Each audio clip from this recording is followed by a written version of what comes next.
Morning বন্ধুরা, কেমন আছো? আজকে আমি আবার একটা নতুন ব্লগ নিয়ে চলে এসেছি। আপনারা যেখান থেকে আপনারা কেমন আছেন, কে কোথায় আমার থেকে ব্লগটা দেখছেন। আমি এই সকাল 7টায় আমি ব্লগটা স্টার্ট করছি। এই যে সকাল সকাল আমি সমস্ত বাসি কাজ সেরে রেডি হয়ে আছি। আজকে শনিবার, তাই আমি প্রতি শনিবারে মন্দিরে পুজো দিতে যাই, তাই পুজো দিতে গেছিলাম। পুজো দিয়েও চলেও এসেছি। এসে চা খেয়ে আবার আমার কাজ শুরু করে দিলাম। আমি সকাল সকাল আগে ভাতটাই করে নিই, কেননা আমার দেওর অফিসে চলে যায়। ভাত করার পরে তারপরে একটু ব্রেকফাস্টে একটু চাউমিন করব। এগ চাউমিন করব না, একটু নিরামিষ চাউমিন করব। আমার শাশুড়ি খাবে, আমার ছেলে খাবে, আমরা একটু খাবো।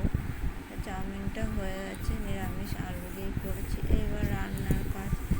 আজকে আমার দেওর অনেক মাছ নিয়ে এসছে, অনেক 3-4 পদের মাছ নিয়ে এসছে। কুচো মাছ, মাছের ডিম অনেকটা, 1 কেজি মাছের ডিম, আবার কুচো মাছ 1 কেজি, আবার মাছের তেল, মাছের মাথা অনেকগুলো নিয়ে এসছে, অনেক রকম। এবার বললো ডিমের বড়া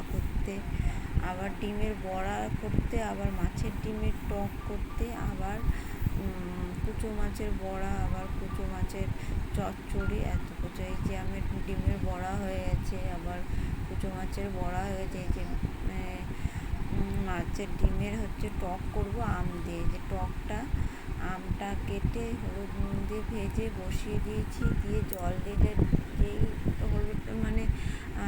জলটা ফুটে যায়, আমটা সিদ্ধ হয়, তখন ডিমগুলো গোল গোল করে দিয়ে দিই। তারপরে আস্তে আস্তে সিদ্ধ, ফুটতে ফুটতে চাপা দিয়ে সিদ্ধ হয়ে যায়। মাছের চচ্চড়ি, কুচো মাছের বড়াও করে নিয়েছি। চচ্চড়িও বসে গেছে। আমার রান্নাঘরে প্রায় 2 ঘন্টা সারাটা, দুপুর পর্যন্ত আমার রান্নাঘরে টাইমটা লেগে গেছে। কুচো মাছে একটু সর্ষে বাটতে হয়, সেটাও বেটে নিয়েছি। এদিকে রান্না করছি, এদিকে আমার পাশে একজন সাথে আমার মাসি শাশুড়ি একটু হেল্প করে দেয় রান্নায়। এত কিছু আমার মাসি শাশুড়ি আমাদের সাথেই থাকে। সেও একটু করে, আমিও একটু করি, দুজনে মিলেই করি। আমাদের ফ্যামিলিতে একটু লোকটা বেশি, তাই দুজন একা দ্বারা অত সম্ভবও না। আমি বেশিরভাগটা একাই করি, সে একটু হেল্প করে দেয় একটু, তাও আমি বেশি করি, কেননা তারও তো সংসার আছে। তা আমাদের বাড়ি আমার রান্না রেডি। এবার কুচো মাছের চচ্চড়ি, আবার মাছের ডিমের বড়া করে আলু দিয়ে কষিয়ে তরকারি, সব কমপ্লিট হয়ে গেছে। এবার আমার রান্নাঘর পরিষ্কার করে নিয়েছি, করে ওইদিকের কাজ অফ ক্যামেরায় সব কমপ্লিট করে, এতটা টাইম লেগে গেছে রান্নাঘরে যে আমি আর ক্যামেরা অন করে আর কোনো কাজ দেখাতে পারিনি। চলে এসেছি। এইবার ঘরে একটু আমার দেওরের ঘরে আমার ছেলের এত জামা কাপড়, ভাঁজ করে আমার উপরের ঘরে রাখি না। আমার উপরের ঘরের ওপরটা অ্যাডভেস্টার, গরমের ভিতরে একদম দুপুরে উঠা যায় না। যা কাজ সারার আমি সকালেই কাজটা সেরে আসি। আর তারপরে সেই যে 8টার সময় নেমে আসি, সব চান টান করে সব রেডি হয়ে নিচ্ছে। আর সারাদিন আমি উঠি না, একবারে সন্ধ্যেবেলায় উঠি। তাপটা যখন নামে, যদি বৃষ্টি হয় যেদিন, সেদিন একটু দিনের বেলায় উঠলাম দুপুরে, তাছাড়া আমার ওপরটা একদমই ওঠা হয় না। যা কাজ আমার সব রান্না বান্না সমস্ত কাজ। তাই আমার ছেলের জামা কাপড় সব আমার নিচেই রাখি আমার দেওরের ঘরে।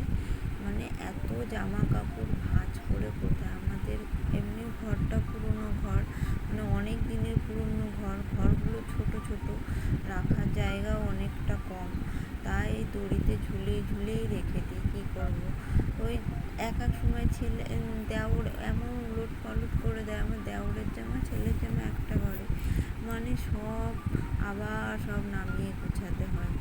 এই আর কি করবো, তাই নিজেই করতে হয় আমাকে, আর কি করবো। করি, ছেলেটা এখনও ছোট, নিজে কিছুই করতে পারে না, সব আমাকেই করে দিতে হয়।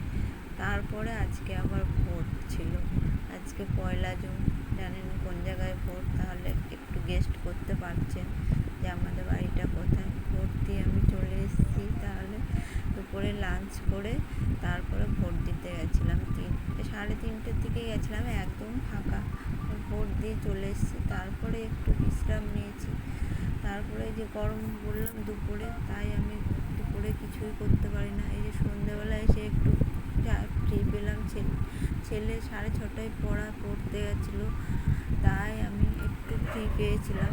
মানে এই সময় একটু ওপরটা পরিষ্কার করে নিই, মানে ওপরটা আমি পরিষ্কার খুবই সকালে যে নেমে যায়, আর তো উঠতে পারি না গরমে, একমাত্র যখন বৃষ্টি হয় তখন একটু পরিষ্কার করি। তাছাড়া আমি বেশিরভাগ সন্ধ্যেবেলায় একটু শোকেস টোকেস মুছা, আলমারি মোছা, একটু গোছানো ঘর, ওটাই আমার ঘরে করে নিই। আর যা কাজ করা বেশিরভাগ নিচেই করতে হয়। এই যে ফুলদানিগুলো একটু ধুলো হয়ে গেছে, ময়লা হয়ে গেছে, এই যে শোকেসের উপরে ফটো একটু মুছে নিলাম। এবার ফুলগুলো কাগজ, মানে প্লাস্টিকের ফুল, একটু ধুলো কী করেছে বাইরে থেকে ভালো করে ঝেড়ে নিয়েছে। সবসময় ধুলে ফুলগুলো ঝরে যায়, তাই ধুইনি, তাই বাইরে থেকে একটু ঝেড়ে নিয়ে, এই যে ভালো করে একটু ধুলোগুলো ঝেড়ে নিয়ে ফুলদানিটা মুছে আমি রেখে দিলাম। এবার শোকেসটা একটু কাঁচগুলো মুছে নেবো, আমার অতটা নোংরা হয় না, তবু মাঝে মাঝে মুছে নিই, কাঁচগুলো চকচক যাতে করে। শোকেসটাও একটু মুছে নিই। ওপরে তো আমার বেশি কাজ থাকে না, দরজা টরজা এত করে বন্ধ করেই রেখে দিয়ে যায়, অতটা ধুলোবালি ভিতরে ঢোকে না। আর জানলাটা একটু খোলা রাখি, বড় জানলা। তবে এই শোকেসের কাজটা আমার, শোকেস না, এটা আলমারি, বড় আলমারি। ঘরটা আমার খুবই ছোট, খাট, আলমারি, শোকেসেই জায়গা হয়ে গেছে, একদমই জায়গা নেই, তাই খাটের উপরে সমস্ত জামা কাপড় রেখে এখন কী করবো, গোছাবো। তাহলে ব্লগটা আর বড় করলাম না, অনেকটা বড় হয়ে গেছে। যদি আপনাদের ব্লগটা একটু ভালো লাগে তাহলে লাইক করবেন, কমেন্ট করবেন, আর একটু সাবস্ক্রাইবের পাশে থাকবেন।